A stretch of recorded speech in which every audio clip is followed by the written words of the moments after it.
Salut tout le monde, bienvenue sur l'émission Rétro. C'est le moment du marathon de l'été. Et oui, comme tous les étés, je me fais un petit marathon. D'habitude, c'est sur une licence d'animé où je vais regarder toutes les séries de l'animé. Mais cette fois, j'ai voulu changer. Je me suis fait un marathon série télé. Et comme j'en avais marre de revoir toujours la même chose, donc c'est-à-dire principalement des séries américaines, je me suis donc plongé dans les K-dramas de Netflix. J'ai donc regardé en à peu près 40-45 jours 26 séries, 26 K-dramas.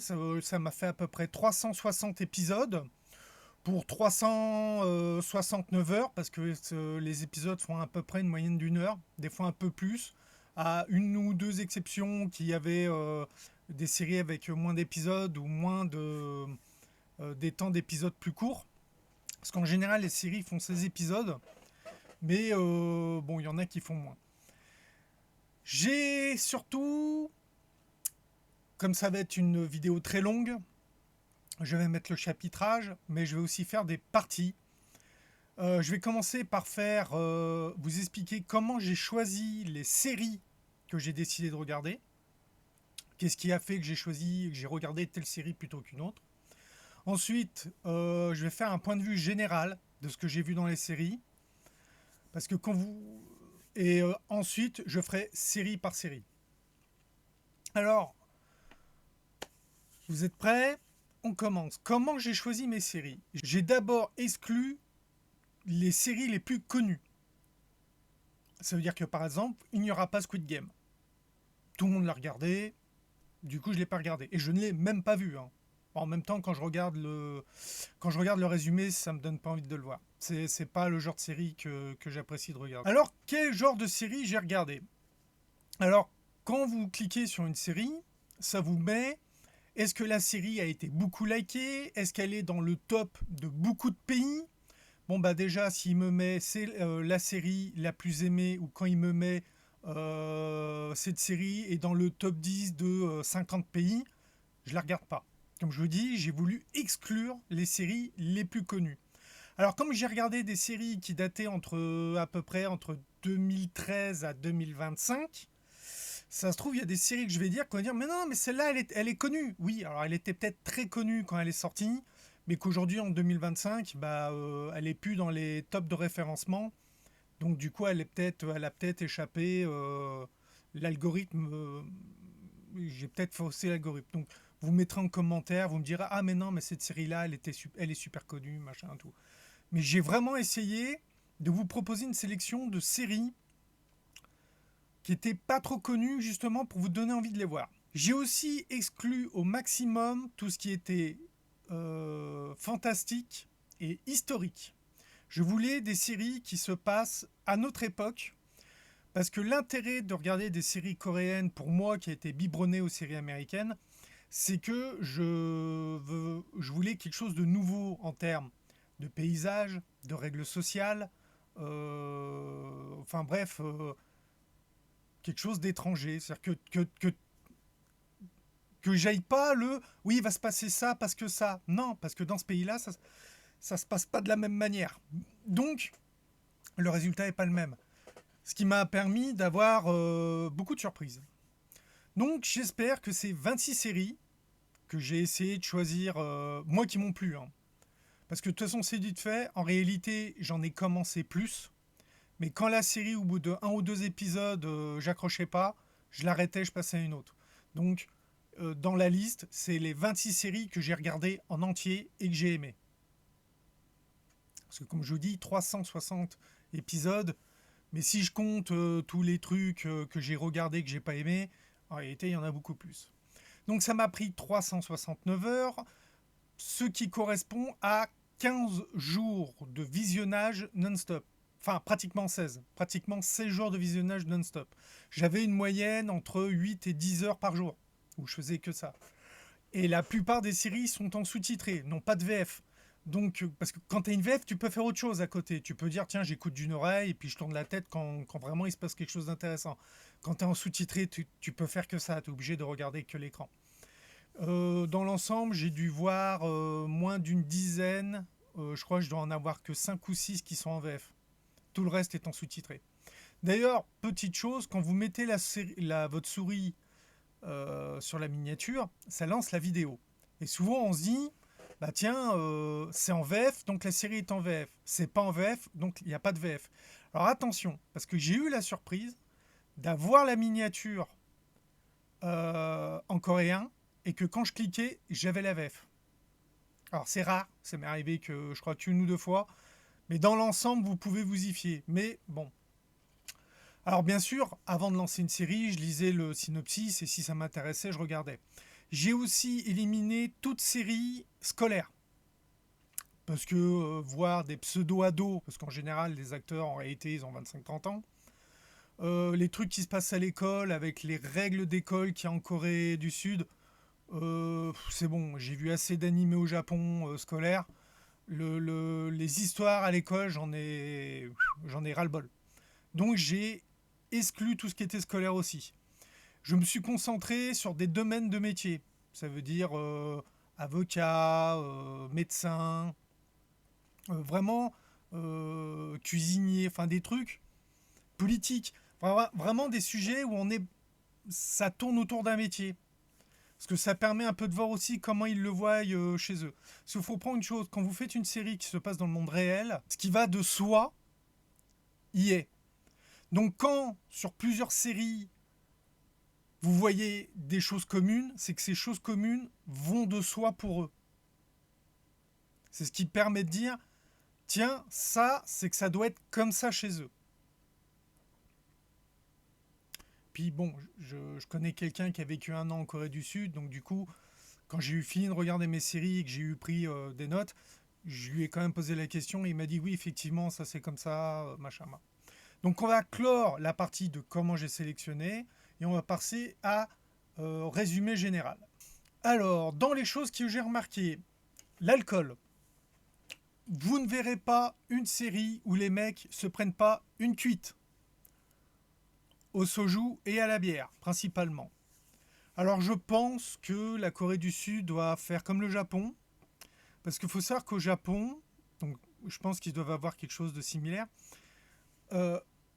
au Japon, la taxe sur l'alcool fait partie du top 5 des rentrées d'argent de l'État. Donc ils incitent les gens à boire. Là où en France, tout ce qui est mauvais pour la santé, la publicité est interdite.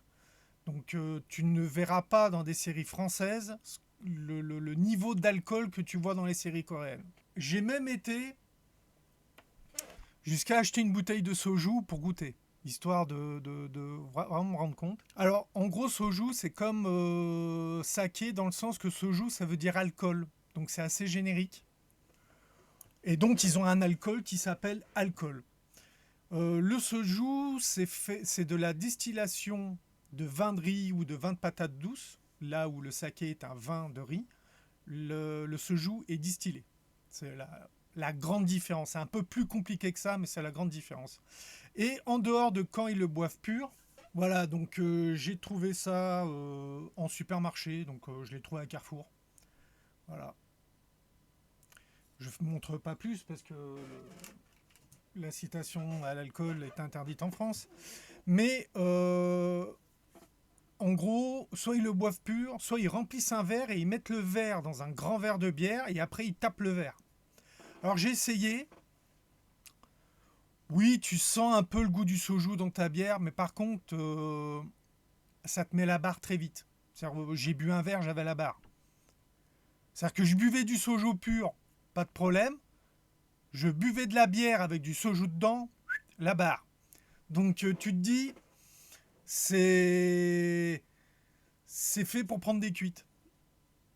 Voilà. Alors, puisqu'on parle aussi de ça, les placements de produits.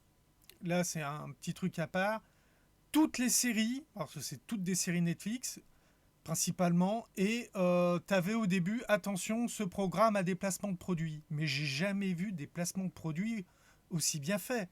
Dans le genre publicité, c'est-à-dire vous prenez un spot de pub et vous le mettez dans la série. Comme je vous disais, toutes les séries boivent de l'accord, toutes les séries, vous voyez du soju.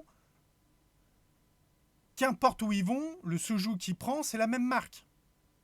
Parce que tu as les bouteilles vertes, tu as les bouteilles bleues transparentes, parce que chaque marque a un peu sa couleur de bouteille, et c'est vite fait. Premier épisode où vous les voyez, vous demandez du soju, la bouteille est verte, vous verrez une bouteille verte tout le long de la série. Alors, peut-être qu'en Corée, ils savent que telle couleur correspond à telle marque, c'est pas notre cas en France. Mais par exemple, dans le placement de produits, le, le, le, le, le placement de produit le plus publicitaire que j'ai vu, c'est ça. Les Copico. Les Copico, ce sont des bonbons au café. Alors, tu as moins de 5% d'extrait de café.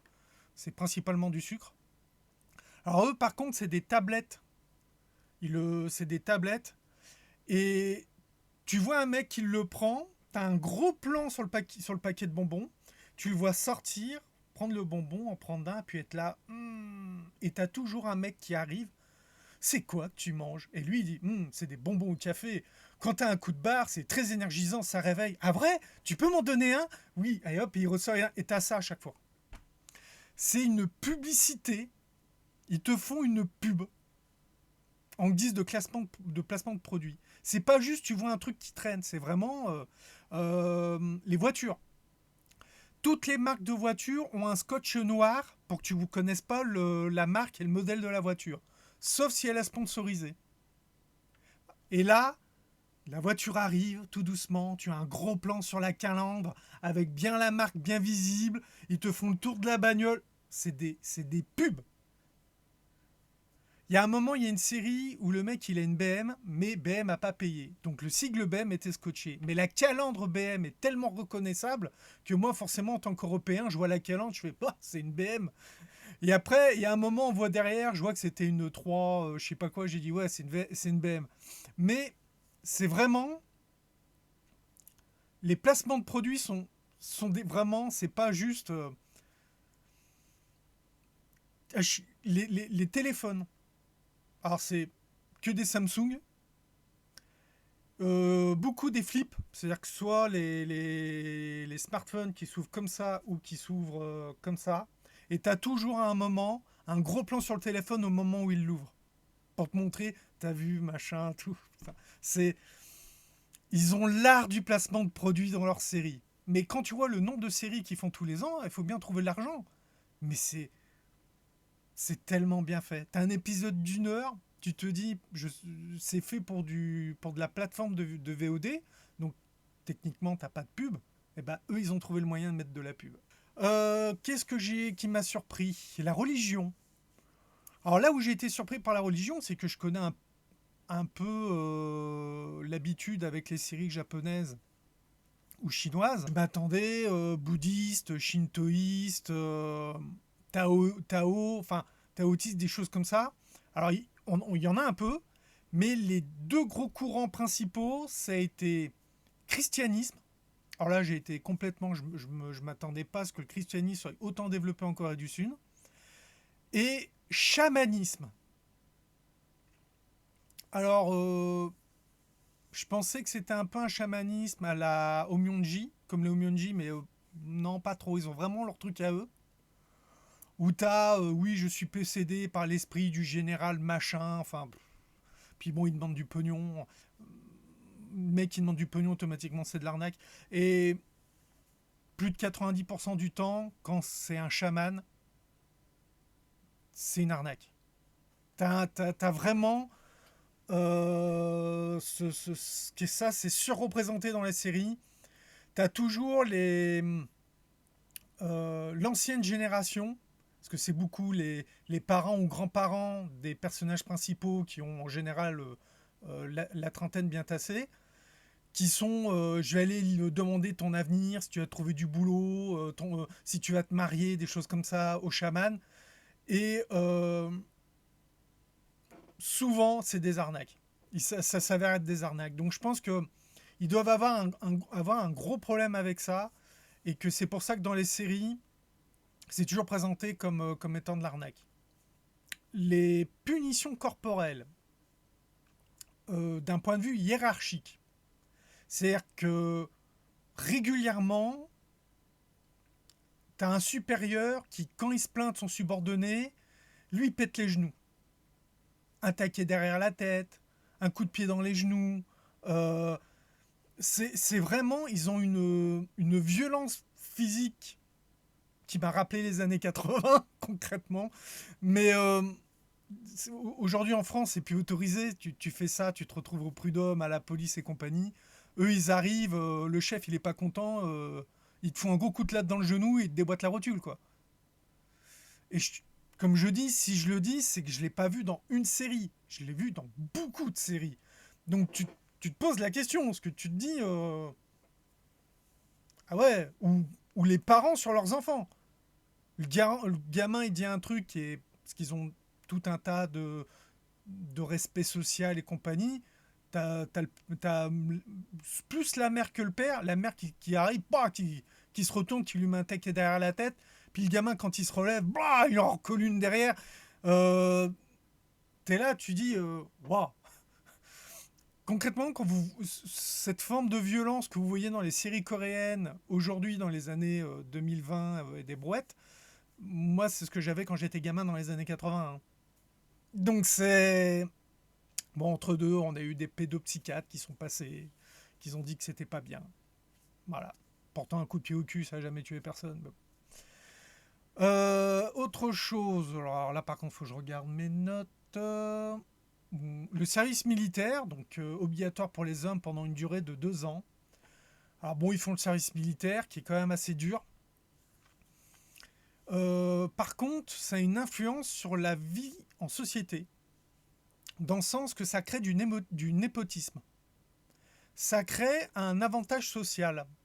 Pas le fait d'avoir fait le service, mais le fait de l'avoir fait au même endroit que ton interlocuteur. C'est souvent quelque chose qu'on voit, que t'as la personne qui arrive, qui dit «Ah, j'ai appris ça quand j'étais à l'armée», et t'as le mec qui dit «Ah bon, vous étiez où?» Puis il dit «Bah j'étais telle caserne, telle division», et t'as le mec qui dit «Ah bah j'y étais aussi», puis ils se mettent à chanter la chanson de la caserne, et hop, ils signent le contrat.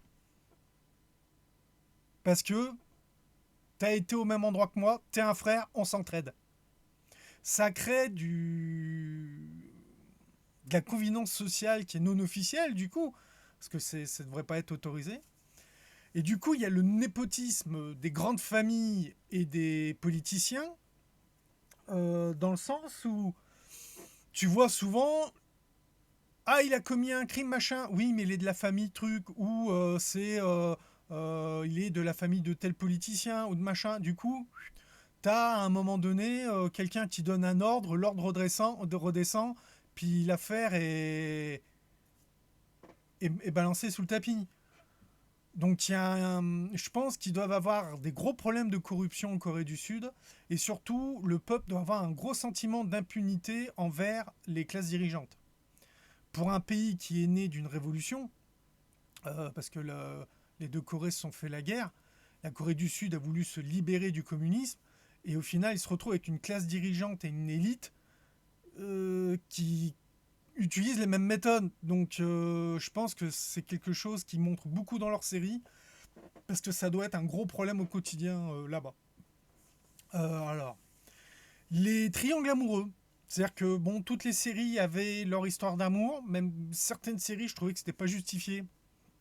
La série était suffisamment bien pour pas qu'on s'embarrasse d'une histoire d'amour. Mais bon, parce que c'est qui est drama, et qui dit drama dit histoire d'amour. Beaucoup de triangles amoureux, toujours une femme avec deux hommes. Bah, parce qu'un homme avec deux femmes, c'est un salaud. Une femme qui est convoitée par deux hommes, elle a du succès. Voilà. L'égalité des sexes, il n'y a pas que vous, mesdames, qui la réclamez. Nous aussi, on veut être aimés. Donc, beaucoup de triangles amoureux dans les séries.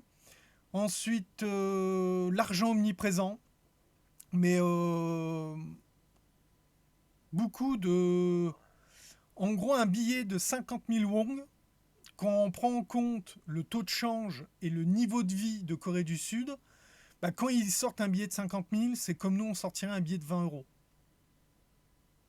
Et quand ils sortent un billet de 100 000, c'est comme nous, on sortirait un billet de 50 euros. Pour donner un comparatif entre le niveau de vie, en prenant en compte le taux de change et compagnie, c'est à peu près l'écart que ça donne pour être réaliste. Et du coup quand 30 000, c'est 10 euros, quoi. Donc, qu'est-ce qu'il y a ensuite? L'influence chinoise sur la cuisine. Je m'attendais à voir beaucoup de plats inconnus avec des choses inconnues. C'est le cas. Mais j'ai aussi vu beaucoup de plats chinois ou des ingrédients qui viennent de la cuisine chinoise qui ont été intégrés dans la cuisine sud-coréenne. Donc je ne m'attendais pas à ce qu'il y ait une telle influence chinoise au niveau de la gastronomie sur la Corée du Sud. Mais ils ont leur plat, leur culture, mais ils mangent quand même beaucoup chinois, je trouve. Les placements de produits, j'en ai parlé. Format des mini-séries, alors ils appellent ça des mini-séries, c'est pas des saisons, c'est des mini-séries. Ce qui fait que la série est finie. Et il y a beaucoup de séries où tu es là, où tu te dis, je veux une saison 2. Parce que la série est tellement bien que tu voudrais une saison 2. Sauf que eux, non, c'est une mini-série. Les formats, alors ça varie entre 8 et 16 épisodes, mais le plus souvent, vous allez trouver 12 ou 16 sur des épisodes d'1 heure, hein, je rappelle. La vie à Séoul versus la vie en province. Alors c'est un peu comme nous en France avec le syndrome Paris, où que quand t'es à Paris, t'es pas en France. Et ben quand t'es à Séoul, t'es pas en Corée du Sud. C'est... T'es pas au même endroit. La vie est pas la même. Et pour moi, ça a le même sentiment. Moi, je dis toujours au tourisme, vous allez visiter Paris, c'est très bien, mais allez voir le reste de la France. Allez voir la France. Et ils me disent, bah oui, mais j'ai fait Paris. Non, non, Paris, c'est Paris. Avec ses immeubles haussmanniens, machin compagnie, Paris est unique sur elle-même. Le reste de la France ne ressemble absolument à rien en Paris. Et ben là, c'est pareil. T'arrives, t'as Séoul, qui est une ville qui a que des buildings. Les vieux quartiers sont régulièrement rasés pour pouvoir construire des buildings. Ils font énormément de réaménagement. Et du coup, tu te retrouves que quand tu as une série qui se passe à Séoul, eh ben, tu vois grand building, transport en commun, des petits restos de partout, beaucoup de magasins de luxe, des grosses bagnoles, des machins, bref, la capitale. Et dès que tu as une série qui se passe dans une petite ville ou à la campagne, bah ça n'a rien à voir. Tu as une architecture des bâtiments qui n'a rien à voir, que c'est là que tu vois l'architecture sud-coréenne, parce qu'un building, il n'y a rien de plus commun entre deux buildings, que là vraiment tu peux voir des maisons traditionnelles, des choses comme ça.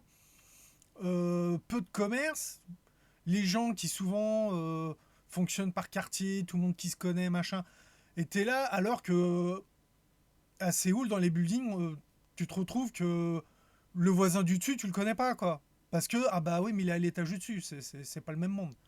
Donc c'est vraiment, comme je disais, c'est comme nous en France avec Paris, tu as le même syndrome, le syndrome capitale, où la vie à la capitale n'a rien à voir avec celle du reste du pays. Et tu le vois très clairement dans les séries, dans le K-drama. Alors ça c'est fait. Alors beaucoup de questions. Je prends ma revanche parce qu'on a bafoué mon honneur. Les trucs. Ah, je suis honteux, je suis embarrassé. En fait, ils disent des choses tout haut qui, nous en Europe, on aurait tendance à pas le dire. Et ils ont une fierté qui souvent d'ailleurs est mal placée parce que, alors je sais pas si c'est l'influence christianiste parce que dans le christianisme, la vengeance n'est jamais bonne. Et du coup, comme eux, quand leur honneur est bafoué, il faut qu'ils se vengent. Bah, à chaque fois, ça entraîne d'autres problèmes. Donc tu vois que ça empire la chose. Alors que dans le christianisme, on t'apprend que bah, vu que c'est pas bon, faut pas te venger. Donc t'évites ce genre de problème. Et c'est vrai que au début que j'ai commencé ce marathon, je me disais, mais pourquoi il se prend la tête? Bon d'accord, le mec il t'a fait ci, il t'a fait méchant, ça. Passe à autre chose. Et je pense que c'est l'influence d'être dans un pays européen. Alors je vais dire sur un pays christianique, bon, de moins en moins, mais moi à l'époque où je suis né, on l'était quand même beaucoup plus. Et ce côté revanche, mais bon, il y en a où les revanches sont très bien faites et c'est passionnant à regarder. Mais il y en a d'autres où c'est des revanches pour des trucs, t'as envie de dire, putain, mais qu'est-ce que tu vas passer du temps et de l'argent pour te venger d'un truc? Le mec, si tu cherchais pas trop à te venger, tu le reverras plus jamais de ta vie. Laisse-le partir et puis voilà quoi. Ouais, mais il m'a machin. Ah, et puis... Il y a des moments, je me prenais un peu la tête avec ça. Mais c'est comme ça que justement, ça crée un sentiment de dépaysement parce que tu vois une autre culture. Une culture qui pense différemment de toi. Et du coup, c'est intéressant à regarder. Euh, alors, dans cette partie de bilan général, ben, les K-dramas sont très dépaysants en termes de culture et de paysage. Ils sont tournés différemment aussi que ce que le feraient les Américains ou les Français. On va dire les Européens serait plus simple. Donc ça, pareil, ça c'est bon aussi, ça. Ils gèrent les choses différemment. Le fait que ça soit des petites séries qui appellent pas... Tu te dis pas, quand je commence une série, je vais partir sur des années. Parce que bah, la série, elle est tournée, elle est diffusée sur... soit en une fois, dans le cas de Netflix, soit tu as un épisode toutes les semaines pendant 2 ou 3 mois, puis après c'est fini, la série est finie. Tu as la fin de ton histoire. Même si des fois tu dis, ah, ça serait bien de continuer. Non, franchement, je regrette pas d'avoir fait ça, même si ça m'a pris beaucoup de temps, que ça a été très chronophage. À l'origine, je devais faire que 10 séries, j'en ai fait 26, parce que je me suis tellement pris dedans que du coup j'en ai regardé plus. Et quand j'ai commencé à écrire la vidéo, il n'y en avait que 25, mais j'ai mis une série en VF, j'avais trouvé une série en VF que j'écoutais comme ça en regardant, puis j'ai fini par m'intéresser à ce que faisait la série, et du coup ça a retardé la sortie de la vidéo. Voilà. Donc ça y est, on va partir aux séries une par une, donc partie 3. Donc si vous en êtes là, donc la vidéo doit faire déjà plus de 20 minutes à l'heure actuelle, lisez bien le chapitrage. On va parler de chacune des séries que j'ai vues, mais je vais juste donner un avis général sur les séries. Je ne vais pas rentrer plus dans le détail, parce que concrètement, ces 26 séries, je vous conseille de les voir. Donc je ne vais pas vous dire il y a ça qui est bien, il y a ça qui est pas bien. Je vais essayer de pas trop spoiler, des choses comme ça. Alors j'ai rangé mes séries par thème et pas dans l'ordre que je les regardais. Alors première série, Extraordinary Attorney Woo. Donc ça c'est une série qui a déjà quelques années. Et je pense qu'elle a très bien marché à son époque parce que c'est une avocate autiste. Donc je pense que suite au succès de Good Doctor, pareil, le Good Doctor américain est issu du Good Doctor coréen. À l'origine, c'est un K-drama qui fait que une saison. Et là, et il me semble que les Américains ont fait une version américaine, donc de Extraordinary Attorney Woo. Pareil, il y a une histoire d'amour. On pourrait penser qu'elle est pas utile, mais ça permet de... Parce que du coup, on apprend des choses sur l'autisme. Et quand ils te disent, c'est pas parce qu'on est autiste, c'est pas parce qu'on est handicapé qu'on n'a pas envie d'être aimé, bah du coup, c'est là que tu vois que c'est l'histoire d'amour, elle est bien, parce qu'elle permet de mieux comprendre que les autistes, c'est des gens comme tout le monde et qui veulent les mêmes choses que nous. Même s'ils voient, ils perçoivent le monde différemment, ils veulent les mêmes choses que nous. Et c'est une excellente série qui d'ailleurs, ils avaient annoncé une saison 2. J'ai fait 2 3 recherches, mais les informations se contredisent. Il y en a qui disent que le tournage est en cours, il y en a qui disent que le tournage n'a pas encore commencé, il y en a qui disent que la saison 2 doit sortir fin 2025, il y en a qui parlent de 2026. Bref, il n'y en a pas un qui dit la même chose. Et à moins de parler coréen pour avoir des sources officielles, bah bon. Donc, c'est une série que je recommande. C'est une série d'avocats. C'est la justice du point de vue de la Corée du Sud. Donc il y a certaines choses que des fois tu te dis, oula, putain, ils- ils exagèrent un peu. Par exemple, quand ils te disent vol avec violence, tu prends perpétuité. Alors, perpétuité, c'est en minimum. C'est-à-dire que le procureur, quand il dit au juge, je demande entre 7 ans et perpète. Et après, le juge, il décide de ce qu'il met. Tu te dis, ils sont sacrément sévères en Corée du Sud, hein. Donc on va continuer. Alors j'ai 5 séries de type police, justice, procureur. Deuxième série, Diary of the Procureur. Donc c'est la vie quotidienne de procureurs dans un petit bureau. Alors j'allais dire de campagne, mais c'est quand même une grande ville. Euh, Tu t'aperçois que les procureurs en Corée du Sud, ils ont un énorme pouvoir juridique. C'est-à-dire qu'ils peuvent lancer une enquête sur n'importe qui. Mais c'est là que tu vois qu'il y a beaucoup de corruption. Parce qu'il lance une enquête, puis tout de suite, tu as un chef qui arrive. Non, non, t'inquiète pas, tu boucles l'enquête, machin. Il y a énormément de trucs. Ça serait une des séries que je recommanderais le moins. Parce que je l'ai regardé pour en apprendre plus sur le système judiciaire coréen. Mieux comprendre les procureurs. Mais au final, la série était. Elle est bien, mais je ne l'ai pas trouvée super intéressante. Série 3, Military Procureur Doberman. Alors là, c'est les procureurs militaires. Et là, la série, elle est géniale. Vraiment, là, la série, je l'ai adorée. En fait, c'est une des séries où je trouve que l'histoire d'amour ne sert à rien. Parce qu'il y a une histoire d'amour et t'es là, tu dis, elle y serait pas, ça changerait pas grand-chose. Parce que c'est l'enquête, comment ils trouvent les preuves, comment ils vont faire tomber l'accusé, la personne qui semble responsable. Il y a un côté vengeance. Il y a un côté vengeance parce que tu t'aperçois que les procureurs qui font l'enquête, en fin de compte, euh, ils le font par vengeance. Parce qu'en fait, donc c'est mais des vengeances justifiées, hein. On parle de parents assassinés quand même, hein. C'est pas le petit truc. Mais ils se sont vengés en utilisant la loi. Donc c'est voilà. Comme je dis, très bonne série. Et on en apprend plus sur le système militaire coréen.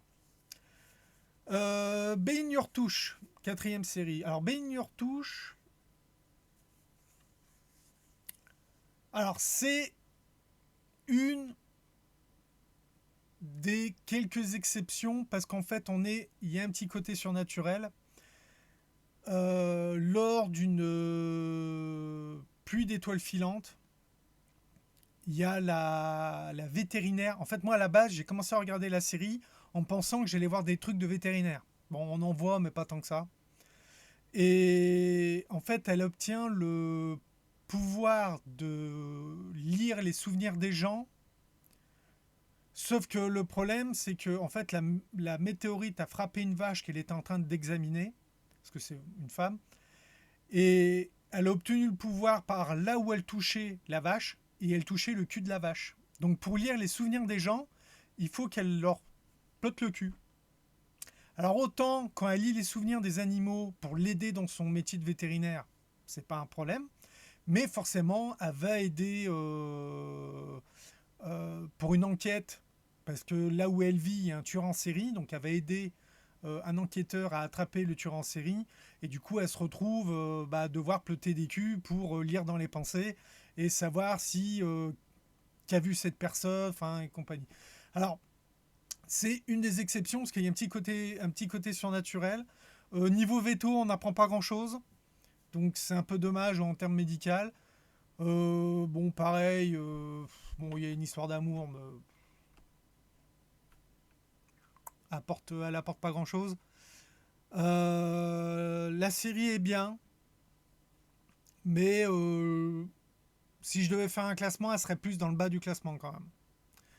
Cinquième série, Police University. Donc là, on est dans une université pour devenir, j'allais dire agent de police, mais c'est plus que ça parce qu'ils sortent lieutenant de police quand même. Donc, et quand tu es lieutenant de police, tu es enquêteur. Alors, l'histoire est là où elle est intéressante, c'est que, alors pareil, il y a une histoire d'amour, mais en fait, c'est l'histoire d'amour qui entraîne les événements. T'as un jeune qui répare des ordinateurs sur son temps libre, et à force de réparer des ordinateurs, c'est devenu un super hacker, au point qu'il aide la police en leur développant des programmes de track de sites de jeux illégaux sur Internet. Parce que les jeux d'argent sont ultra interdits et très mal vus en Corée du Sud.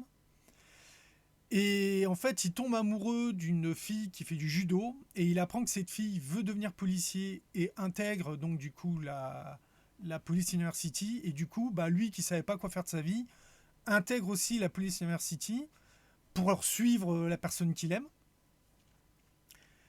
Et il y a tout un tas d'histoires intéressantes parce qu'en fait, il se retrouve que son professeur, c'est l'enquêteur qui l'aidait en faisant des programmes. et que du coup, ben, ils vont travailler sur une enquête, enfin bon, et sur liés à des jeux d'argent illégaux. L'histoire d'amour est sympa, même si, bon, pareil, elle est là pour l'histoire. Le côté, tu t'aperçois que si c'est vraiment comme ça, l'université, pour devenir flic, parce que tu as un concours qui est ultra dur, en Corée, tu te dis, ah, effectivement, les policiers coréens, ils ont du level quand même. Mais c'est surtout l'enquête qui est très bien et tout un tas de choses autour. La psychologie des personnages, parce que malgré que les séries font que 16 épisodes d'1 heure, la psychologie des personnages est quand même très développée. On pourrait croire que tout est le scénario. Non, non. La psychologie des personnages est très développée dans les K-dramas. Donc, on va changer de thème. On va passer à médecine, psychiatrie, santé. Alors là, important, parce qu'il y a des séries qu'il va vraiment falloir que je vous conseille de regarder. Bah, la première, sixième série, Dr. Slump. Alors, ça m'a un peu fait rigoler parce que moi, je suis habitué au manga Dr. Slump. Mais là, non. Alors, d'ailleurs, soit dit au passage, certaines des séries de la liste sont des adaptations de webtoon. Je dis ça au passage. Donc, Dr. Slump, qui en français, ils ont appelé Au Grand Mot. Euh, L'histoire d'amour est intéressante dans le sens elle est liée aux problèmes psychologiques de nos deux héros. Alors, je vais expliquer. Parce que c'est là que c'est très intéressant. C'est qu'en fait, c'est une série médicale, mais que le côté médical n'est pas si important que ça. En fait, l'héroïne est anesthésiste et le héros est chirurgien esthétique. Les deux personnages ont été au lycée ensemble. Sauf qu'ils sont tous les deux. Alors, la femme qui est donc anesthésiste, elle est en dépression, mais la dépression plus, hein. Je reviendrai dessus. Et le héros, lui, il est en stress post-traumatique.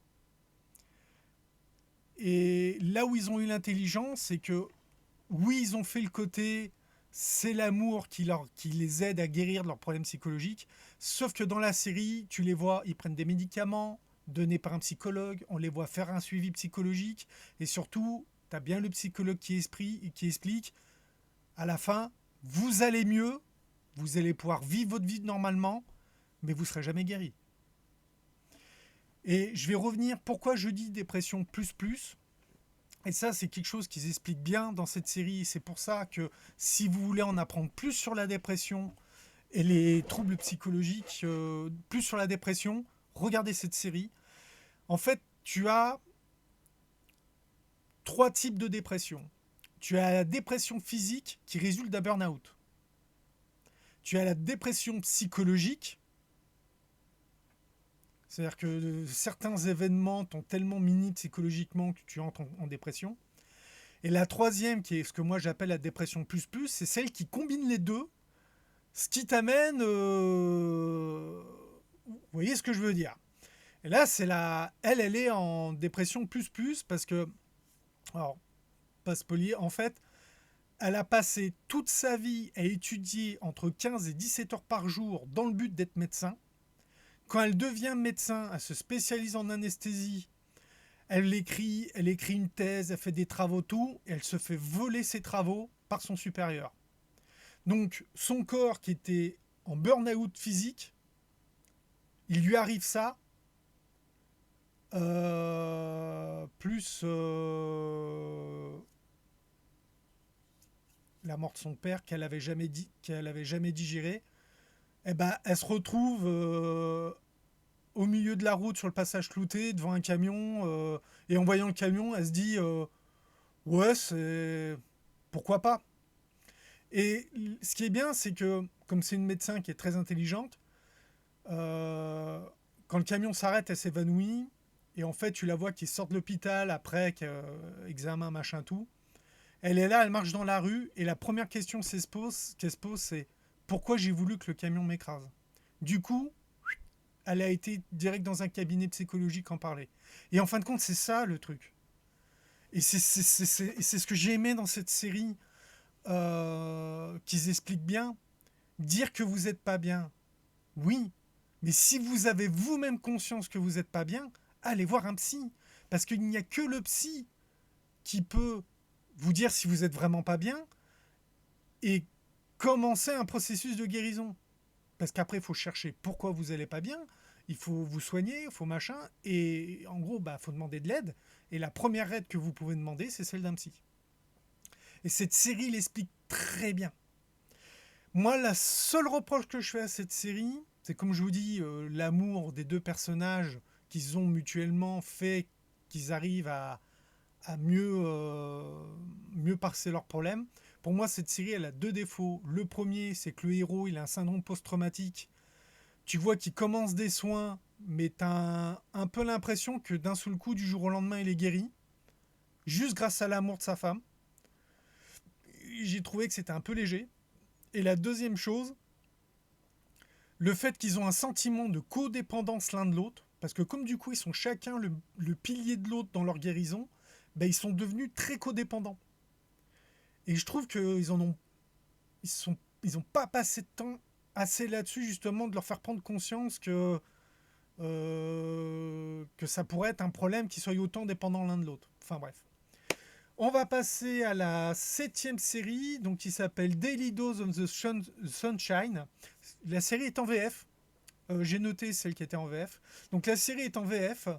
Ça se passe dans un hôpital psychiatrique. Donc vous verrez différentes maladies psychologiques. Donc vous avez des explications. Comment ça se passe dans un hôpital psychiatrique.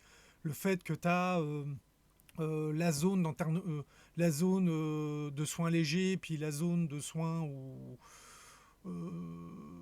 très élevés. Et surtout, tu as un personnage, je vais pas dire lequel, qui est infirmière en psychiatrie et qui, suite à un événement avec un de ses patients, entre en dépression. Donc on reparle de la dépression. Euh, et ce qui est bien, c'est que, mais pareil, dépression plus, parce qu'elle se met à marcher sur l'autoroute. Donc elle se fait interner. Quand ça va mieux, qui considère que ça va mieux, elle sort, elle retourne à son travail en milieu psychiatrique. Au début, elle n'osait pas le dire à ses collègues de travail de peur d'être jugée, mais elle finit par leur dire parce que ça finit par se savoir. Mais ce qui est bien, c'est que tous ses collègues de travail, comme ils disent, mais on travaille avec des gens qui sont en dépression. Donc c'est pas un problème, dis-nous-le. Quand ça va pas, dis-nous-le. Dis-le, on va t'aider. Et en fait, tous ses collègues l'aident à aller mieux. Et donc tu la vois reprendre sa vie bien. Sauf que dans les familles des patients, ah mais on veut pas que cette infirmière qui a été internée pour dépression s'occupe de, de mon parent. Donc ça veut dire que ton parent, quand il va sortir de chez nous, là, du centre psychiatrique, bah, va falloir que tu t'en occupes 24 sur 24 parce que il pourra pas travailler, il pourra pas reprendre une vraie vie, puisqu'il est interné comme l'a été l'infirmière. Et c'est là que les gens ne se rendent pas compte qu'ils reprochent des choses qui en fin de compte les concernent. Et j'ai trouvé ça, d'avoir exploré ce point de vue, je trouve ça très intéressant aussi. Ensuite, 8e série, Residence Playbook. Alors attention, parce que Residence Playbook est un spin-off de la série Hospital Playlist, que je n'ai pas vu. Je précise. J'ai vu 2 séries qui étaient des spin-offs, donc là c'est la première, donc Resident Playbook. Donc c'est des internes en obstétrique. Et en fait, l'héroïne, elle est en dépression et elle s'en rend pas compte. Parce qu'elle a envie de rien, de machin, d'aller au boulot, ça la fait chier, machin. Mais elle fait son boulot. Elle fait son boulot. Elle a une conscience professionnelle qui fait qu'elle fait son boulot. Mais tu vois clairement que dans la vie, elle est off. Et au fur et à mesure qu'elle devient amie avec ses collègues, que machin tout, c'est-à-dire qu'au fur et à mesure que sa vie sociale redémarre, elle va mieux. Et c'est là que vraiment tu te rends compte dans la série, tu te dis, plus elle va mieux, mieux elle bosse, plus elle s'investit, plus elle est souriante, alors qu'au début elle fait que la gueule. Et tu dis, t'es chirurgien en obstétrique, parce qu'elle est chirurgien en obstétrique. Donc du coup, t'es pas spécialisé psy, c'est peut-être pour ça que tu te rends pas compte que t'es en dépression. Et c'est pareil, sa dépression vient de la mort de sa mère, je crois, ou un truc comme ça. En fait, elle est dans la dépression émotionnelle. Donc c'est pas une plus-plus. Elle n'attend pas ses jours ou quoi que ce soit.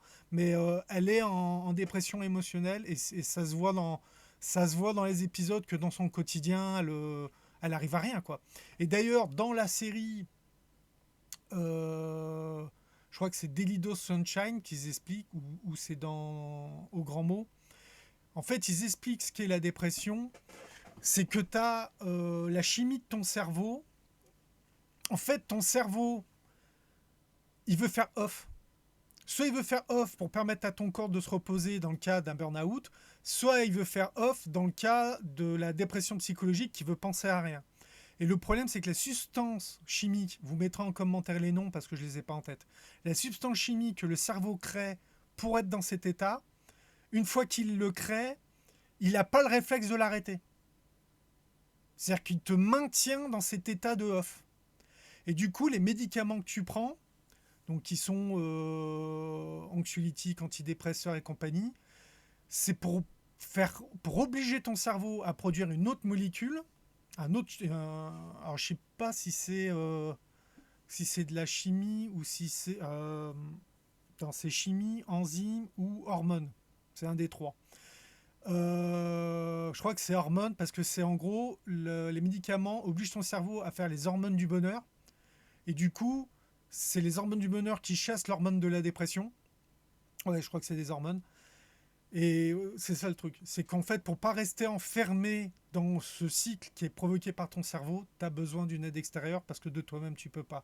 Et ça, dans Résidence Playbook, bah, tu t'aperçois que comme elle est en détresse psychologique, mais pas physique, mais que ça a ça a un impact sur son physique parce qu'il y a des moments, elle sort pas de son lit, quoi. Et par contre, quand dans sa vie sociale ou de sa vie de tous les jours, ça va mieux, qu'elle est heureuse, elle sourit, et hop, elle se lève avec entrain, elle va bosser, machin. Tu vois vraiment, c'est quoi à dire, mais vous regardez les 3 séries à la suite, vous allez beaucoup mieux comprendre tout ce qui concerne la dépression, machin et compagnie. Par contre, si vous-même vous vous sentez pas bien, ne les regardez pas, hein, parce que ça va vous enfoncer. Alors pour ceux qui, comme moi, ont grandi à une époque où on te disait le psychologue c'est une grande tarte dans ta gueule et que la dépression ça se soigne à coups de pied dans le cul, ne confondez pas déprime passagère et détresse émotionnelle. Ça n'a rien à voir. Et je peux vous dire que depuis que j'ai vu ces séries-là, je me rends encore bien plus du fossé qu'il y a entre les deux. Tu peux avoir une déprime, même une déprime qui dure quelques jours. Une déprime, c'est une déprime.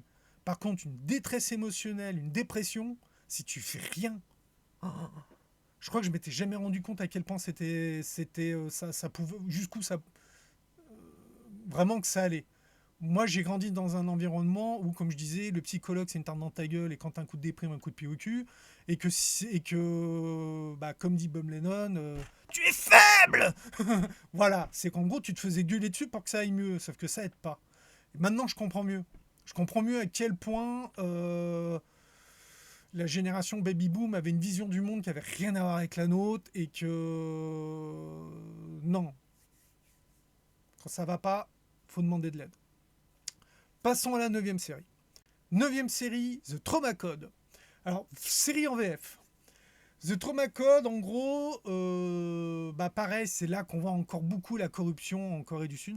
La ministre de la Santé se rend compte que les services des urgences en Corée du Sud sont catastrophiques. Qu'il y a des patients qui meurent parce qu'ils ne sont pas acceptés dans les hôpitaux.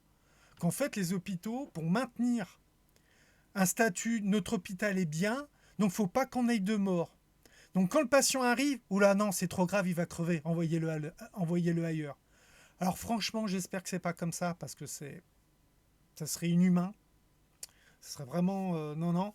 Mais du coup, pour régler ça, tu as la ministre de la Santé. Elle va chercher un médecin, un traumatologue, mais un expert en traumatologie. Le mec, il était carrément médecin sur les champs de bataille pour des compagnies de mercenaires.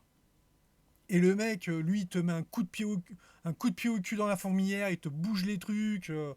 Non, la série, elle est bien. On est quand même plus dans de la série médicale traditionnelle, mais avec le côté, la corruption coréenne. Parce que forcément, quand il engueule son supérieur, le supérieur, il se sent humilié. Donc forcément, il essaye de se venger.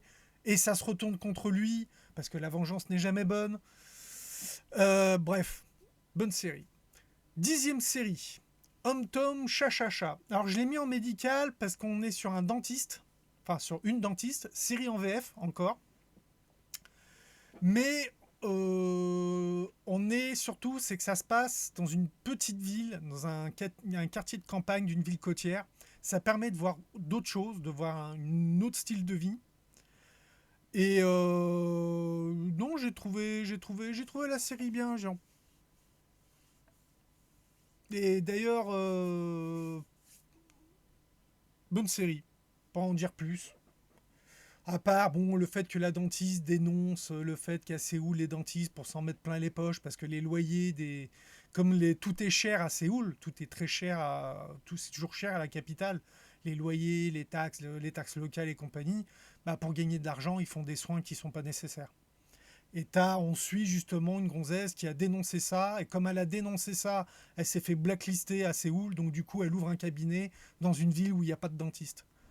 Et elle se retrouve à devoir soigner tout le monde. Alors, petite chose en aparté très drôle, la série est en VF, et je pense que dans les doubleuses, parce qu'il y a 3 petites vieilles, et il y a une des petites vieilles, j'aurais cru entendre Saori des Chevaliers du Zodiaque, mais avec la voix cassée qui a fumé pendant 20 ans. Et comme, donc, tu vois, c'était très drôle de voir une petite vieille qui a la voix d'Athéna, mais l'Athéna qui a un peu souffert de la gorge. Mais je retrouve la diction, la tonalité de voix, machin. Et à chaque fois qu'elle parlait, j'étais là. Athéna. Ah, Cosmos. Je suis désolé, moi j'ai grandi avec ces séries-là, et du coup j'ai les voix qui dans ma tête sont. Quand j'entends la voix de Brigitte Lecordier qui apporte le rôle qu'il joue, moi j'entends son Goku, quoi. J'y peux rien. Et là c'est pareil. Bon. Allez, on va changer de registre. On va passer dans tout ce qui est science, technologie. Alors, 11e série, Unlock My Boss.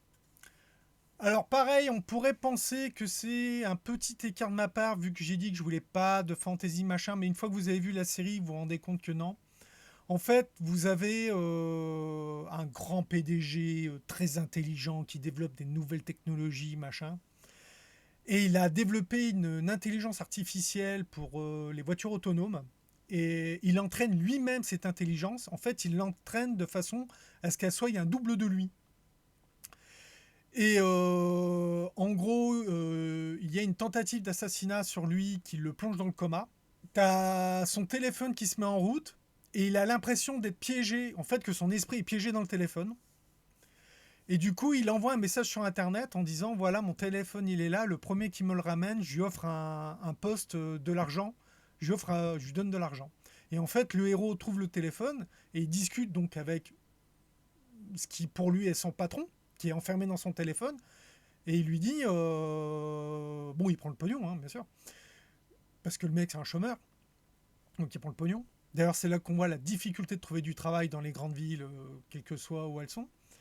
Et comme lui, à la base, il veut être acteur, bah, du coup, tu as le patron dans le téléphone, il lui dit, bah, je vais te nommer PDG, et tu vas jouer le rôle du PDG, mais c'est moi qui vais te dire quoi faire, machin tout. Et en fait, il dépasse le truc, il essaye de retrouver qui a attaqué son patron, il essaye de retrouver le corps de son patron, parce que si l'esprit est dans le téléphone, où est le corps? Et du coup, il y a aussi une histoire d'amour que, bon, elle est bien, elle meuble. Elle n'a pas un grand intérêt, elle meuble. Elle meuble le scénario. C'est pas, on va dire, le plus important. Mais j'ai trouvé l'histoire intelligente, et je crois que c'est une adaptation de Webtoon, il me semble. 12e série, Potato Lab. Alors, Potato Lab, je l'ai regardé en pensant voir quelque chose sur l'agriculture. Alors, c'est un peu le cas sans vraiment le cas. En fait, c'est un petit laboratoire qui est racheté par une grande société. Et en fait, ce petit laboratoire travaille à développer de nouvelles variétés de pommes de terre. Et en fait, ce qui est, moi, qui aime jardinier et trouver intéressant, c'est tout le travail nécessaire pour créer des nouvelles variétés. Parce qu'ils essayent de créer une nouvelle variété qui serait mieux adaptée au changement climatique, et tout en étant adaptée au climat et à la terre de la Corée du Sud. Bah, c'est 15 ans de travail. pour réussir. Alors je trouve ça très intéressant, c'est que dans plusieurs des séries, ils parlent du changement climatique. C'est-à-dire qu'à la différence de beaucoup de pays dans le monde, la Corée du Sud est très consciente du changement climatique. Et ça, c'est bien. Enfin, du moins, ils en parlent dans les séries. Donc, bon, en fin de compte, c'est du décorum, parce que c'est vraiment l'histoire d'amour entre la chercheuse et son nouveau patron qui représente la société qui a racheté. Enfin bon. C'est sympa, mais sans plus. 13e série, Strong Girl Bond-Soo. Alors, pareil, on pourrait croire que c'est une exception. Cette série a un spin-off et je l'ai vu. Donc, je vais en parler juste derrière. Donc, Strong Girl Bond-Soo, en fait, il existe dans le scénario une famille où les femmes sont très fortes. Mais quand je dis très fortes, ça te lève une bagnole pour rigoler, quoi. Ça force pas pour lever une voiture. Et du coup, elles ont ce pouvoir dès la naissance, mais il y a des règles. Par exemple, si elles utilisent ce pouvoir à de mauvaises fins, elles le perdent. Et c'est ce qui arrive à la mère de l'héroïne. Elle a utilisé son pouvoir pour devenir championne d'haltérophile, mais comme elles doivent utiliser le pouvoir pour le bien du pays, le fait que le pays gagne la médaille d'or au JO, c'est bien. Donc elle n'a pas perdu son pouvoir parce qu'elle faisait de l'haltérophile, elle a perdu son pouvoir parce qu'elle utilisait son pouvoir pour frapper des gens et leur estorquer de l'argent. Du coup, sa fille, elle veut travailler dans le monde du jeu vidéo. Donc on va parler un peu de jeux vidéo, donc là-dessus c'est intéressant. Et du coup, et de son histoire d'amour, forcément. Et des difficultés, parce que dès qu'elle voit une injustice, son pouvoir, c'est qu'elle doit l'utiliser contre les injustices. Donc du coup, elle ne peut pas s'empêcher d'intervenir. Donc très intéressant. Alors, je vais refaire un petit truc à part que j'ai oublié dans la partie d'avant. Vous verrez très peu d'acteurs principaux dans plusieurs séries. Par contre, vous verrez beaucoup d'acteurs secondaires dans plusieurs séries. Et justement, dans Strong Girl Bond-Soo, il y a un des gangsters qu'elle frappe. Je l'ai vu dans au moins 5 ou 6 séries de la liste, en tant qu'acteur secondaire. Par exemple, il a joué le rôle d'un juge dans Atenewu. Il est le père de l'héroïne dans une autre série que je vous dirai plus tard. Je l'ai vu dans plusieurs séries, par exemple, cet acteur. Donc vous reverrez souvent des visages familiers parmi les rôles secondaires. Donc Strong Girl, hein, donc voilà, une histoire d'amour, une femme qui a des pouvoirs, qui répare les injustices, et le monde du jeu vidéo. Maintenant, on va passer au spin-off, qui est Strong Girl Namsoon. Je vérifie ce que du coup, voilà, Namsoon, où là, elle est aussi d'une famille qui est très forte. Et en fait, quand elle était petite, elle a disparu en Mongolie. Et sa mère, qui est quelqu'un qui a beaucoup d'argent, mais qui a beaucoup d'argent parce qu'elle s'est faite elle-même. En fait, elle a un don pour créer des entreprises qui rapportent de l'argent et tout en étant très forte. Et d'ailleurs, c'est PDG le jour, et la nuit, elle est en combinaison de cuir sur sa moto, et elle va tabasser des gangsters. C'est, voilà. Et t'as même la grand-mère qui est super balèze. Enfin... Donc là, tu as une histoire d'amour parce qu'elle tombe amoureuse. En fait, elle finit par se rappeler qu'elle est coréenne et elle revient en Corée. Et elle tombe amoureuse d'un enquêteur qui l'aide à retrouver sa famille. Mais on suit en même temps sa famille qu'il a cherchée pendant des années en faisant des concours de force pour la retrouver. Et j'ai aimé l'univers. C'est-à-dire qu'au lieu de faire une saison 2, ils ont fait un spin-off. C'est là que je veux dire, quand je vous parle de mini-série, c'est fini. Si vous voulez une suite, on fait un spin-off. Et d'ailleurs, dans Namsoon, on voit l'héroïne de la première série lors d'un épisode. Ils se rencontrent dans un commissariat de police où elle a arrêté des bandits. Et c'est la grand-mère, parce qu'elle dit, toi, on est de la même famille. En fait, elle ressent le pouvoir, la présence de ce pouvoir chez celles qui l'ont. Donc du coup, ça c'est quelque chose que j'aurais aimé qu'ils développent un peu. Mais c'est des séries qui m'ont fait rigoler. Donc Strong Girl, que ce soit avec Bond-Soo ou Namsoon, J'ai aimé tous les deux. Alors, par contre, Bonsu, c'est les jeux vidéo et Namsoud, c'est une enquête, c'est une enquête de police. C'est la différence. Ensuite, on passe entreprise, bureau, administration, d'accord. 14e série. Forest Casting, Love et Weather. Euh, Alors, par exemple, cette série-là, c'est une des séries que j'ai regardées en écrivant mon texte, ce qui fait que j'ai une série de plus. Ça parle de la météo en Corée du Sud. Alors, en fin de compte, c'est intéressant parce que du coup, ce sont des météorologues et tu vois le nombre de données qu'ils ont besoin pour prévoir la météo, qu'on les reproche de se tromper dans leurs prévisions, alors qu'en gros, le temps qu'il y a eu, il n'avait que 5% de chance d'arriver. Mais dans le scénarium, c'est qu'eux, ils ne se contentent pas de prédire la météo, parce qu'en fait, la météo en Corée du Sud est assez extrême à cause de la configuration. Il faut savoir que la Corée du Sud, en termes de latitude, ils sont à la même latitude que l'Andalousie, donc le sud de l'Espagne. Donc, ce qui fait que normalement, ils devraient avoir les mêmes températures que l'Andalousie. Sauf que c'est un pays à 70% composé de montagnes, que c'est une péninsule donc entourée d'eau, et qui subissent le climat de la Russie, de la Chine et du Japon. Bref, c'est l'un des pays où prévoir la météo est le plus compliqué, parce qu'en fin de compte, ils ont énormément de microclimats, et quand tu as une prévision qui a que 5% de chance d'arriver, bah en fait elle arrive, alors qu'elle était qu'à 5%. Et ils parlent d'ailleurs beaucoup du changement climatique qui, qui rend plus compliqué de prévoir la météo. Ça, c'est intéressant. Pour vous donner, et ça c'est une chose que cette série m'a fait comprendre, la Corée du Sud, ils sont dans les 50 millions d'habitants. Mais 70% du pays, c'est de la montagne qui n'est pas habitable. Donc quand on regarde la surface habitable de la Corée du Sud, ben, en gros, ils correspondent à la Bretagne. Donc imaginez, vous prenez la population de la France, moins la région parisienne, enfin moins l'Île-de-France, on va dire. Ça devrait à peu près arriver ça devrait qu'il nous reste 50 millions, et vous les mettez tous en Bretagne. Où il n'y en a que 3,5 millions à l'heure actuelle. Vous en mettez 50. Tu m'étonnes qu'ils ont des problèmes de surpopulation en Corée du Sud. Alors la série est intéressante, même l'histoire d'amour est intéressante. Enfin, moi je l'ai trouve intéressante.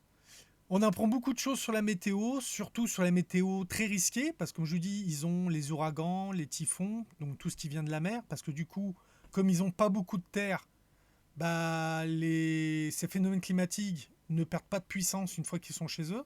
Alors que si ça arrive en Chine, bah, une fois arrivé sur le continent, l'ouragan se brise parce qu'il se perd en puissance.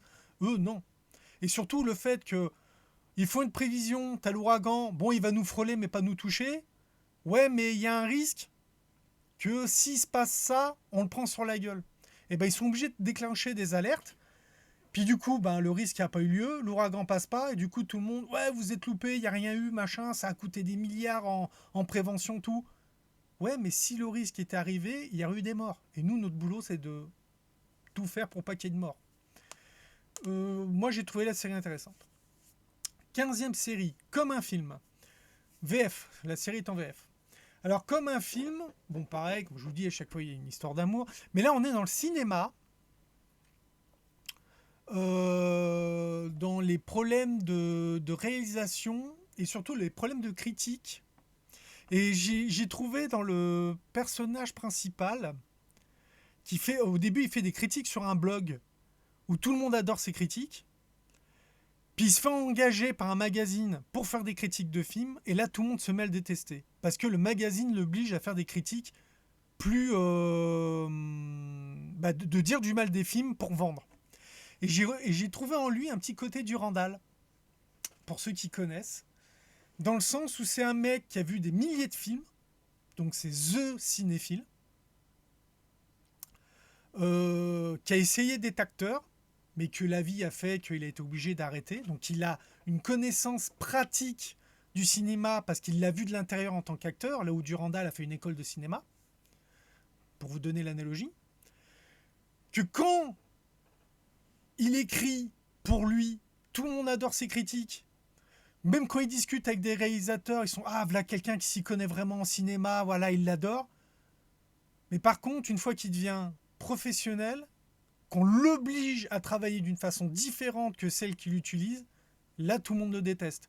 Et ça, c'est le truc que j'ai toujours eu peur avec Durandal, parce que tant qu'il dit son avis à lui, comme il dit c'est mon avis, j'ai raison, vous avez tort. Et je trouve ses critiques pertinentes, même si je ne suis pas toujours d'accord, parce qu'il explique pourquoi il pense ci, pourquoi il pense ça, pourquoi ci, pourquoi ça. Alors que je pense que si il devenait un critique professionnel, c'est-à-dire en dehors de la sphère YouTube, on va dire, parce que dans un sens, il est obligé d'être professionnel. Pour YouTube, tu es obligé d'avoir une société pour encaisser ton argent. Mais s'il travaillait, s'il devait écrire pour quelqu'un d'autre, je suis pas sûr qu'on apprécierait toujours autant ses critiques. Et c'est ce que cette série m'a fait penser. On apprend beaucoup de choses sur les problèmes de réalisation, de choses comme ça, et surtout à quel point le personnel technique en prend plein la gueule. C'est-à-dire que les mecs, en fait, on se rend pas compte que pour tourner tu tournes une scène, ça dure 10 minutes à tourner la scène, et tu vois que les acteurs sont chouchoutés, machin tout, sauf que derrière, tout le staff technique qui a tout préparé pour tourner la scène, eux, ça fait 3 jours qu'ils dorment pas pour préparer la scène. Donc je trouve ça très intéressant d'un point de vue monde du cinéma. Série suivante, 16, Celebrity. Série en français. Série absolument à voir.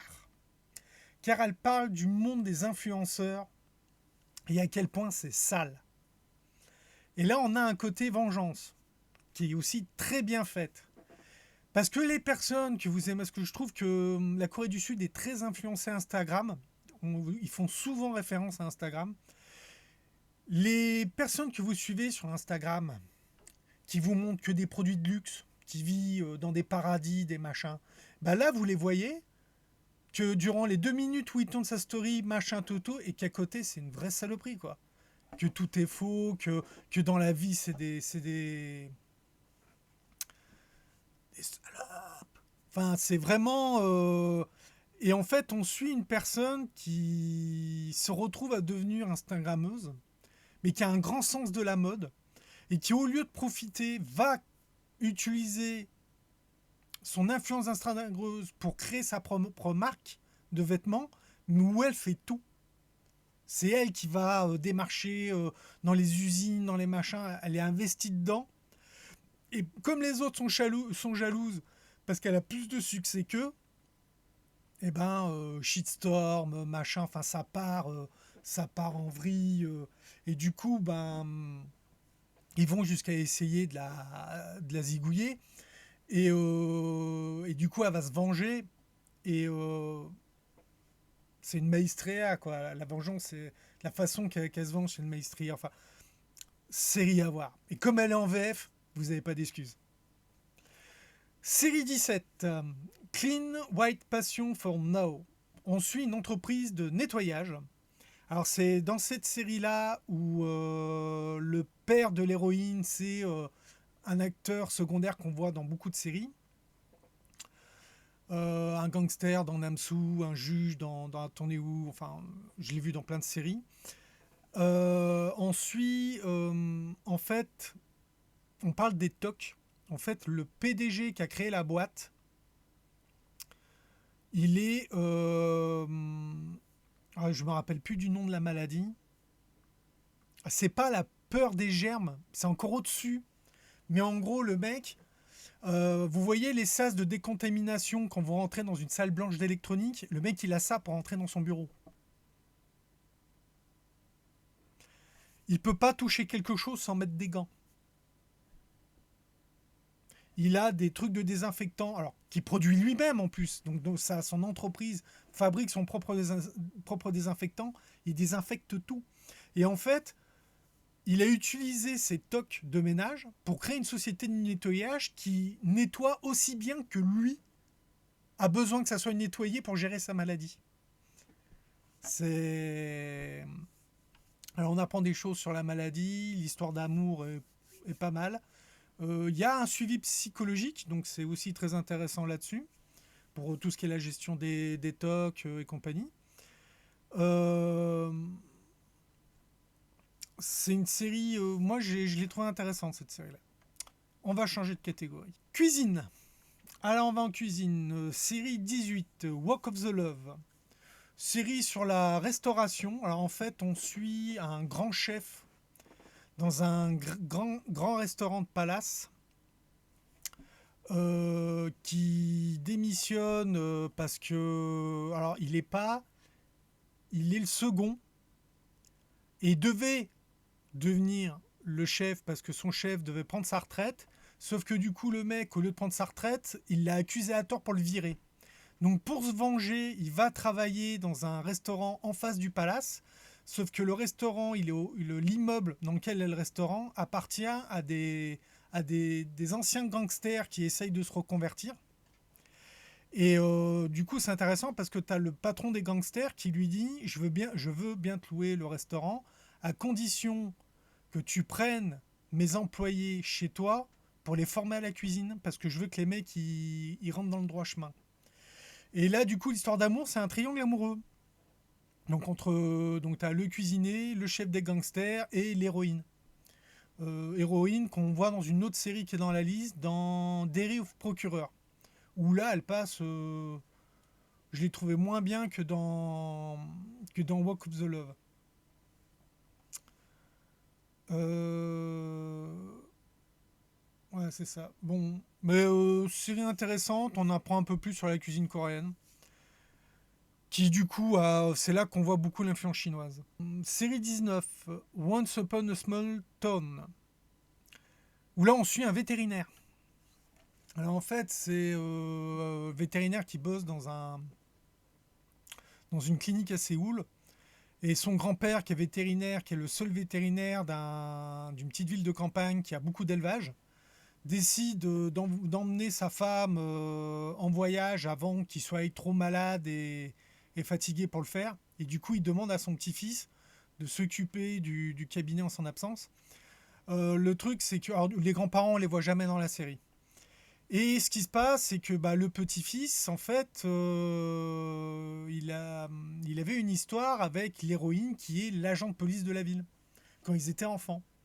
Et en fait, quand il se revoit, il se souvient pas d'elle, alors qu'elle, elle l'aime depuis qu'elle est gamine. Enfin bon. Donc tu as une histoire d'amour qui est assez attendrissante là-dessus.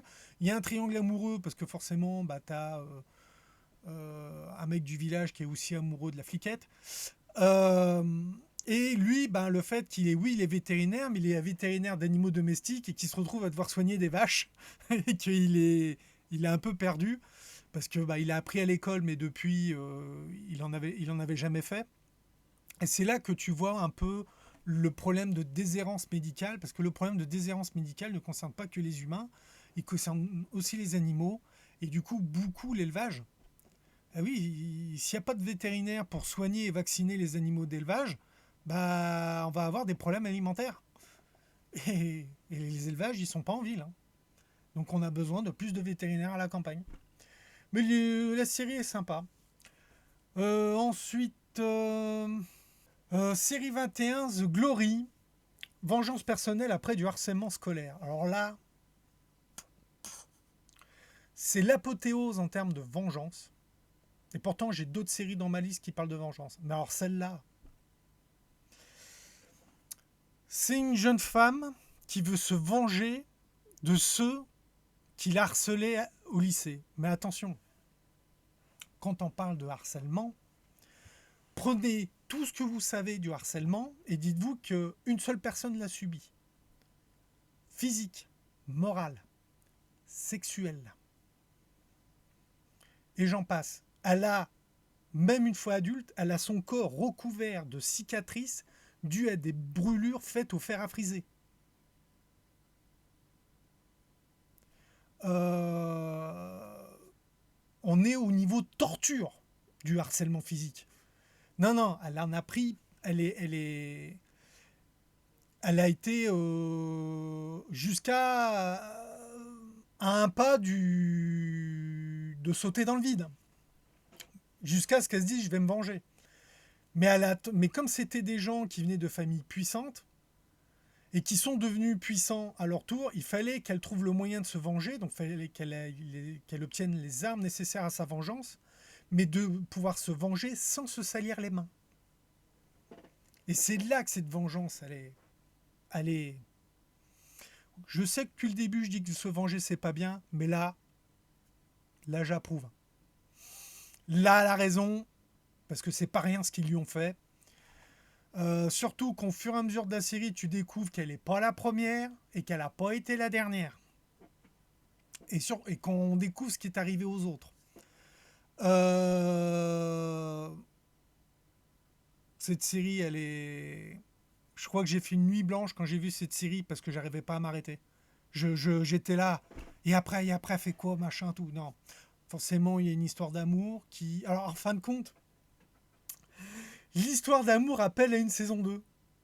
Parce que, en gros, elle rencontre quelqu'un qui tombe amoureux d'elle. Elle lui explique ce qui lui est arrivé et qu'elle veut se venger. Comme il est médecin, chirurgien plastique, il veut même l'aider à soigner les traces des cicatrices et tout. Et après, quand il finit par vraiment comprendre tout ce qui lui arrive, parce qu'au début, elle lui rentre pas dans le détail, mais elle finit par rentrer dans le détail, il lui dit « je vais t'aider ». Et en fait, plus tard, on finit par découvrir que lui aussi a une raison de se venger, mais d'une autre personne. Il veut se venger de l'assassin de son père. Et en fait, la série se termine. Elle a accompli sa vengeance. Et elle va l'aider, lui, à se venger. Et en fait, à la fin du dernier épisode, alors je sais que ça spoil, mais c'est pour que vous compreniez à quel point je suis frustré qu'il n'y ait pas une saison 2, c'est qu'à la fin de la série, tout est en place pour qu'il puisse accomplir sa vengeance. Et t'es là, mais on veut le voir se venger. Faites une saison 2. C'est...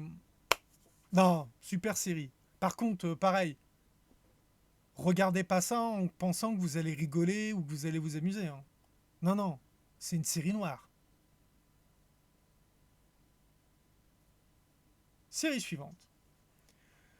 Série de 22, à son goût.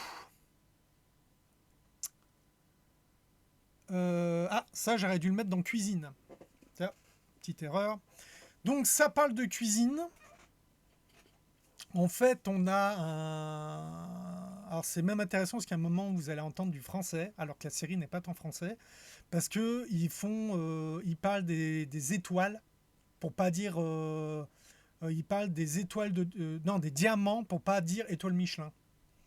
Et en fin de compte, le juge des diamants, bah, du coup, il parle français, il est français, parce que les étoiles Michelin, c'est français. Mais bon, du coup, ça parle cuisine. Bon, la série est sympa. Si vous aimez ce qui parle cuisine, la série est sympa. Il y a une histoire d'amour qui est bon, sympa, mais sans plus. Voilà, une petite série sympa. Maintenant, on va passer à politique, stratégie et manipulation. Et là, il n'y a que 2 séries, mais pareil. Queenmaker. Alors, Queenmaker est en VF. Série absolument à voir. Là aussi, on parle beaucoup de la corruption des puissants et compagnie. En fait, au début, on suit une personne qui, son rôle est de planquer sous le tapis les conneries que fait les membres d'une famille riche. Elle y dédie 10 ans de sa vie. Et en fait, un jour, elle découvre... un des membres de cette famille franchit la ligne qui fait qu'elle, en tant qu'humaine et en tant que femme, elle ne peut pas laisser passer. Et politique parce que bah, du coup elle démissionne parce qu'elle dit moi je veux pas planquer ce qu'il a fait, donc je préfère démissionner. Et ce mec se présente à la mairie de Séoul et en gros l'importance du maire de Séoul, c'est qu'il te considère un peu comme étant le numéro 3 du pays. Le maire de Séoul est potentiellement un futur président de la Maison Bleue, donc futur président de la République, ou voire premier ministre. C'est comme ça qu'il te dépeint à quel point le maire de Séoul est important. Et là où tu vois vraiment la corruption, c'est que en fait, ils font une élection du maire anticipée parce que la famille qui suit, ils ont demandé un truc au maire. Il a dit bah, je veux plus de pognon que d'habitude, corruption. Tu veux plus de pognon? Ouais. Le lendemain, ils déterrent un scandale pour qu'il se fasse virer et qu'il y ait une élection. Et du coup, ils veulent que ça soit avec quelqu'un de la famille qui gagne l'élection. Sauf que ce mec-là, il mérite pas. Et du coup, la gonzesse, qui normalement planquait tout sous le tapis, elle démissionne et elle va aider euh, une avocate spécialisée dans le droit des travailleurs et les droits de la femme à devenir la maire de Séoul. Et le truc, c'est que tu as tout le côté politique de l'élection de la mairie, mais en même temps, elle se contente pas de juste faire élire quelqu'un d'autre à la place du mec qu'elle aime pas. Non, non. Elle va faire en sorte que elle va se venger de toute la famille. Parce que quand elle a dit à la matriarche qu'elle vénérait, que l'autre il avait franchi la ligne, qu'il fallait pas qu'il devienne maire que machin, et que l'autre elle l'a envoyé bouler, elle lui a dit, ok. Non, elle l'a viré. Elle fait d'accord, je pars, mais par contre je détruirai tout ce qui vous appartient. Et là, tu as une vengeance. Alors ça n'a rien à voir avec The Glory, mais Queen Maker est pareil, appelle à une saison 2. Parce qu'à la fin de la série, quelqu'un vient la voir en lui disant « Ah, c'est vous qui avez fait ça, ça, ça, ouais, j'aurais besoin de vos compétences. » Donc, saison 2 potentielle. Non, non, Queen Maker, excellente série. Série 24, hein, on arrive au bout. Déferlante. Alors, Déferlante, c'est de la politique pure. C'est le Premier ministre qui a tout fait pour que celui qui était président devienne président. C'est un ancien procureur qui a un immense sens de la justice. Et quand le mec qui l'a fait élire président et qui du coup l'a nommé Premier ministre, c'est des gens qui avaient un sens de la justice. Sauf qu'il a vu cette personne qui l'idolâtrait succomber à la corruption et s'enfoncer. Il va le voir, lui dit non, t'as franchi la ligne, démissionne. Et le mec, il lui dit, bah écoute, les élections c'est dans un an, je démissionne pas, mais dans un an je me représente pas. T'auras qu'à te présenter et prendre la place. Et l'autre, il est là, il fait non. Du coup, il fait une tentative d'assassinat sur le président. Parce que si le président est out, lui en tant que Premier ministre, il devient président par intérim. Parce que lui, il a monté un plan. Il sait qu'il a 90 jours pour faire une nouvelle élection. Et lui, il voulait utiliser ces 90 jours pour faire le ménage de toute la corruption des élites et de la politique du pays. Et son plan, il est régulièrement entravé par des gens qui se laissent pas faire. Mais à chaque fois, il a un plan B, un machin. J'ai vu beaucoup de séries sur la politique, de séries américaines. Vous avez The West Wing à la Maison Blanche, ou vous avez sur Netflix là, House of the Cards, qui au final la suite a été annulée. Et j'en ai vu d'autres. Mais alors déferlante. Le mec, il va loin, il met sa vie en jeu pour nettoyer la corruption de son pays. Ça va très loin. Non, non, série à voir. Et elle en VF. Comme Queen Maker. Et enfin, on va finir avec Love to Hate You. Alors, qui est une histoire d'amour entre une avocate et un acteur. Ce qui fait que d'un côté, on a le monde des avocats, mais qui concerne surtout les célébrités. Et on a le monde du cinéma. Et d'ailleurs, ce qui est marrant, c'est que cette fille-là qui est avocate, c'est quelqu'un qui fait beaucoup de sport, qui machin, tout, et elle finit par être cascadeuse dans un film du mec. Enfin, elle fait, même les cascadeurs sont impressionnés par ce qu'elle fait. Enfin, c'est le truc qui est génial. L'histoire d'amour est sympa. Tu vois, c'est un peu étonnant de ma part, parce que souvent l'histoire d'amour, ça me gonfle. Bon, là, je sature. Mais non, l'histoire d'amour est sympa. Et j'ai trouvé la série vraiment très sympa. Alors, je vais vérifier. 26e série, Hot Stove League. C'est une série sur le baseball. Attends. Oui, sur le baseball. En gros, si vous avez vu le film américain Le Stratège avec Brad Pitt, c'est un peu dans cet ordre-là, sauf que là, vous avez une série de 16 épisodes, donc 16 heures, donc qui peuvent rentrer beaucoup plus dans le détail.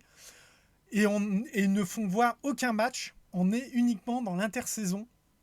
En fait, ils embauchent un mec qui réussit tout ce qu'il fait. Toutes les équipes où il a été le dirigeant, les équipes ont gagné le championnat. Et il l'engage en lui disant de gagner, mais dans le but de vendre le club. Et lui, c'est pas trop son truc. Et donc, il va tout faire pour monter une super équipe. Et en fait, moi, j'aime le baseball et j'aime ce genre de trucs. Donc, c'est peut-être pour ça que je l'ai un peu zappé quand j'ai fait ma liste. Parce que je pense que c'est le genre de série qui intéresse pas beaucoup de monde. Quand je vous dis que j'ai choisi des séries qui sont pas forcément connues. Donc voilà, j'ai fini mon marathon des K-dramas. Bon, je pense que je vais peut-être en regarder d'autres. Je vais peut-être commencer à regarder des séries connues maintenant. Très dépaysant, beaucoup de choses différentes, beaucoup de choses intéressantes. J'espère que dans les 26 séries que je viens de donner mon avis, qu'il y en ait qui vous intéressent. J'ai précisé à chaque fois si la série avait une VF. Moi, personnellement, les séries que je recommande le plus, c'est Extraordinary Artunivo, Military Prosecutor Doberman, Dr. Slump au grand mot, Daily Dose Sunshine, les deux Strong Girls. Tu vois, là, je vous parle des séries qui me donnent même envie de les revoir, hein. Celebrity, The Glory, Queenmaker, Deferlant. Voilà. Bon, il y en a. Il doit y en avoir une dizaine. Voilà, 10. Sur les 26 séries que je vous conseille de voir, il y en a 10 que je vous recommande absolument de voir. On va s'arrêter là, parce que la série doit faire. Une fois que j'aurai fini le montage, je pense qu'elle va durer quand même plus d'une heure. Je vous dis à bientôt pour une prochaine vidéo. A plus sur MXC Rétro. Vous pouvez me retrouver sur Twitch. A plus, bye.